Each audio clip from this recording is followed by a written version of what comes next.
Grand Theft Auto 6 Online is looking to take the next step ahead to possibly make it the best online experience we've ever seen. So, without further ado, let's break that all down. Up next. What's up, guys? This is Kalo, and I'm here to give you the lowdown on all things gaming, but welcome back to another episode of the Level Up. This is a weird thing. I almost did the other intro. But before we get into today's video, this is a big deal. Welcome, Aden. He is the lead writer at Game Sandwich. It's a nice little place where you can catch me, you can catch Aden. We're doing gaming news content, videos every single day almost. And yeah, welcome. You're the first guest here on the Level Up. This is a big deal. It is a big deal. Hello. Welcome, people. I don't know. I'm used to doing our channel. I'm just like, okay. I tried so hard to not your thing. I'm invading. Oh. I tried to not. Also, the camera's flipped. Hi, now I have to point this way to get to Yeah, him. we're switching things up here. But yeah, it's a big deal. First guest on the channel. It's a big day here on the Level Up. But I brought you in today because there's some big news I wanted to talk about, and it involves a little game by the name of GTA 6. I don't know if you heard about it. Indie game, potentially. I don't know. Rockstar. Never heard of it. Never. Who's Never, Rockstar? ever. So... Are they new? Are they an indie company? Maybe. Some people. It's not like everything in my Open Critic is riding on it, but I digress. So, recently, a new report came from Digiday. This is where they're saying Rockstar has been talking to top Roblox and Fortnite content creators, then they're looking to incorporate user-generated content in GTA.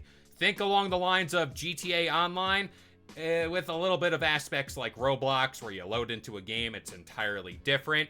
And apparently, these experiences would allow creators to modify the game's environment, assets, and bring in their own intellectual IPs, and potentially their brand sponsors into GTA's virtual sandbox. Now, to kind of give you a little context here, back in 2023, Rockstar did acquire CFX.re, which hosts the same modding tools for GTA 5 and Red Dead Redemption 2. Now, I know I'm spitting a lot of weird facts out there, but the prospect of GTA 6 Online being somewhat of a Roblox, Fortnite custom games type deal, what do you think about this all? I mean, I already mentioned it before we even started recording. Like, more power to the people, really, for me. I am someone who, for GTA Online, as it currently stands, I like playing the standard GTA Online, which I hope there is still in GTA 6. Like, I hope there's still a GTA Online for it. But I'm also someone who really, really loves doing, like, all the creative map stuff that people... Like, I love playing, like, all the creative map stuff. Specifically, I love doing, like, the obstacle course stuff that people make. So really, like, I say more power to the people. If like modders are going to end up getting their hands on like all the game assets to be able to just make online content, then let them cook, let them be happy. I don't care. I want to see what they make. Exactly, and you can kind of build maps already in GTA Online, albeit it's more like a Halo 3 Forge type deal where you just kind of use various roads and everything. It's a very bare bones kind of thing. The one thing I gotta keep in mind whenever I talk about GTA 5, this is an Xbox 360 game, and like that's the timeline I'm using here. That released on that console. So whenever I'm thinking what we were doing back then to now, to AI, to what they're doing in Fortnite creative, where I load into a game and it's like, oh my gosh, is this still Fortnite? Like, am I still in with the game itself? It's insane, and the prospects here are absolutely off the charts. Now, I think this leaves more space in GTA Online to potentially do collabs. We've talked about collabs before in other online games and how massive this is, but when you think about GTA 6 Online, and let's just say you can wear Jordans in GTA 6 Online, that would break the internet. That's the not weirdest collab you could have said. I know. What am I? You could have been like, say Naruto? you could have been like, Yeah, you could have been like, oh, you can like mod yourself to be Naruto and run up walls or something, or be Sonic and like break the sound barrier, or you could do like play Avatar: The Last Airbender in it and bend all the elements and destroy the city. But no, you're like, just think about how crazy it'd be to wear Jordans in a game that's lifelike. Yeah, that's that's actually wild to me because normally I'm the one who kind of gets out there with like all these collabs and whatever. But yeah, like Hey, you talk about these collabs and you're like, oh man, the latest one. Think about how crazy this is, and now you're just like all of a sudden losing your imagination. I think it's because the game is so big itself. I'm like, how can you get bigger than that? But I really do think that opens the door to like clothing, to cars, to everything out there. Now, I also think this benefits roleplay servers. I don't know how much you know about those things where people load I mean, into a little, a little a bit. little. I've seen someone play as an old man. Yeah, so like people load into the world and like they have jobs. They're a cop, they're a cashier, they're whatever. Personally, if you load into a game and you want to just work into a game, I don't know why you're doing that. I play games to escape the 9 to 5 grind and all that, but you do what you want. But yeah, modding and this stuff is huge for people like that. And again, like the amount of GTA mods that I've seen that are Iron Man, the Hulkbuster, like absolutely outrageous things. This is insane, and this is what I think Fortnite does well with their game. Obviously, Roblox, like that's still a thing people are insane about. But I want to pass the creativity off to you. What do you think if you had to call your shot as an industry professional, a gaming journalist? What would you think the first GTA collab would possibly be? I mean, if I were to say like what the first collab would be, it would probably be a clothing brand. I mean, honestly, they'd probably keep it mild at first and say, "Oh, this is a clothing brand." Kind of like how they kept things kind of mild with GTA Online, and then it got crazier and crazier as like the updates rolled out. Where like, oh, you went with just like regular heists where it was like robbing a bank, and then next thing you know, you're stopping the world from ending and the Doomsday heist and all that. And so it's like, it goes up from there and gets wilder. So like my assumption would be, oh, you're gonna start off with like clothing brands or something like real life clothing brands getting incorporated in. Maybe you go to like real life furniture brands or something like that to decorate your apartment with. And then it starts getting crazier and crazier where it's like, okay, well now you have like real life supercars that you're going to not just parody in the game, but actually put into the game. Then you're going to have like, I don't know, call it military drones, or like on top of that, you're going to have like now AI can control things. Maybe you'll have like a Jarvis type thing or something.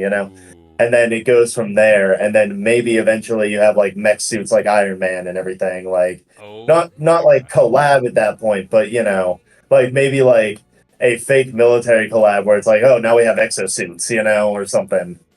And that's what scares me. And I'm processing this now. We talk about GTA Online being like an absolute cash cow for Rockstar and Take-Two. That's all good and well. But you add in this stuff with collabs, you're almost asking yourself, how does GTA Online get better? Here's the no-brainer slam dunk of a thing with it's like user-generated content. I also believe in this story, the creators themselves get money back from this. Like, they'll get paid for this. So Oh, that would be amazing. yeah, like And it's it well deserved. yeah, no, absolutely. And it's like, wow, this is the next logical step for GTA Online and multiplayer games in general. And I look at GTA Online, I look at GTA 6. Again, we've said it before on Game Sandwich, go check out our videos about that stuff. But it's like, this is huge. Like, GTA 6 is going to be a moment where gaming kind of like, we're here, we're stagnant, and then we're slowly ticking up. Everything's going up. Am I the only one that is slightly worried at this? I'm Like, not slightly saying worried by this. Now, okay, so the reason why I have a slight worry here is because user generated content, and one thing that you said actually like sparked this here, where it's You're making user-generated content. That's amazing. Modders will have a field day. I will absolutely love it. Whatever they make, I'm sure it will be awesome.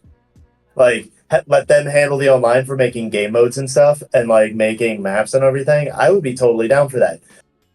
What concerns me now is that you said, imagine this being the future of online, and if the whole future of online is relying on people to make your content and not the company and the developers making the content, does that mean that people are going to lose their jobs from a developer standpoint? And does that also mean that people, like, does that also mean that now you're going to expect your audience to be the ones developing your game? That, if it's going off in that direction, then that's really bad. Yeah, no, like, this is another thing that Xbox recently revealed, this like Muse AI thing where it's like it's gonna learn how games play and then like preserve all that stuff. It's a very weird story. But yeah, like, no, development is certainly a part of this that people got to consider. And I honestly, not to sound so basic, but I think the business model is there with Fortnite and Roblox, where it's like there are still people behind the game, but there's a subsection of this game where it's like, no, this is like community driven. This is what you need. And whenever I look back on games I've played, like Halo 3, Halo Reach, all those games, the biggest thing I spent most of my time, at least, is playing custom games, is playing games like Duck Hunt, playing all that. And it's like, you talk about what will keep people invested. Obviously, adding in heist and all that. But we've been there, done that for the past, 13 years? So it's like, what's next? What's the... It sounds so greedy. But it's like, no, you need to innovate this formula to make people come back. Yeah, I mean, like, I'm not saying that, like, you know, having user-generated content's bad. It's really good, and it's proven that it's been really good. Like, Halo 3, you mentioned, amazing. I used to play, like, both sides of it, obviously. Like, I used to play the basic game, and then I would play all the maps and game modes that people would make and have a blast, because Duck Hunt was one of my absolute favorites. Yeah. Or, like, not Duck Hunt, but it was Mongoose Season. Yeah. But it was like Duck Hunt where you have to, like, snipe people, like, while they're racing. I absolutely loved that one. It was my favorite, and I used to even make my own maps for it. But for, like, games like GTA and everything, like, and any online game, really, even, like, Call of Duty or, you know, Roblox, Fortnite, whatever game you want to say, what you need to have is an actual end game that is developed by the developers.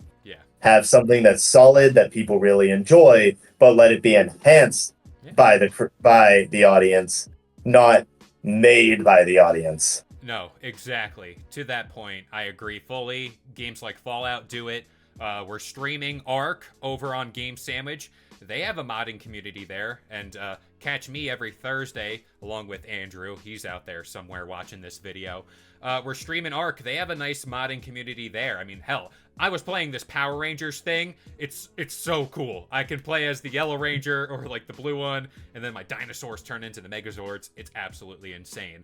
But in closing, real quick, I want to shout out Game Sandwich here real quick because people here on this channel are the reason why I'm over there doing video work for you guys. And yeah, this is a nice little collab. So if you want to see more content from myself, from Aden, and pretty much everyone over at Game Sandwich, go check them out. Links to that will all be in the video description down below. Or you can search Game Sandwich Official. There you go. You're the lead over here. So, is there anything you want to say about Game Sandwich?